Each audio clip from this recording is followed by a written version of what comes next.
Assalamualaikum warahmatullahi wabarakatuh. Viral bule Turki nikahi gadis Tuban 2 tahun kenal dari medsos, sekali bertemu langsung menikah. Kisah asmara bule Turki dengan perempuan asal Tuban viral setelah video pernikahan keduanya menyebar di media sosial. Mempelai pria yang merupakan warga negara asing adalah Muhammed asal Iglenç Karahisali, Adana, Turki, sedangkan perempuan yaitu Putri asal desa Banjararum, Kecamatan Rengel. Perjalanan cinta keduanya terbilang unik karena mereka mengenal melalui aplikasi pertemanan Instagram cukup lama. Kepala Kantor Urusan Agama Kecamatan Rengel, Kasdikin, membenarkan terkait pernikahan pasangan beda negara tersebut.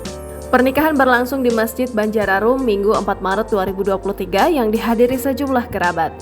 Sebulan sebelum melangsungkan pernikahan, mempelai wanita sempat mendatangi KUA Rengel menanyakan persyaratan menikah bagi calon mempelai yang berstatus warga negara asing, kata Kasdikin saat dikonfirmasi Kompas.com Selasa 7 Maret 2023. Kasdikin mengungkapkan sebelum melangsungkan pernikahan, keduanya terlebih dulu menjalani bimbingan pranikah oleh petugas KUA. Berdasarkan pengakuan kedua mempelai, mereka saling mengenal melalui media sosial Instagram sekitar 2 tahun lalu. Selanjutnya, kedua sejoli tersebut saling berkomunikasi dan menjalin hubungan asmara secara jarak jauh atau long distance relationship.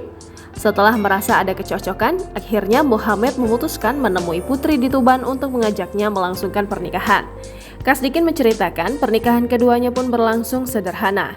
Ijab kabul pernikahan pasangan itu digelar di masjid dan disaksikan beberapa kerabat mempelai wanita. Setelah melangsungkan pernikahan, keduanya akan menetap sementara di Tuban hingga beberapa bulan ke depan sambil menikmati Ramadan.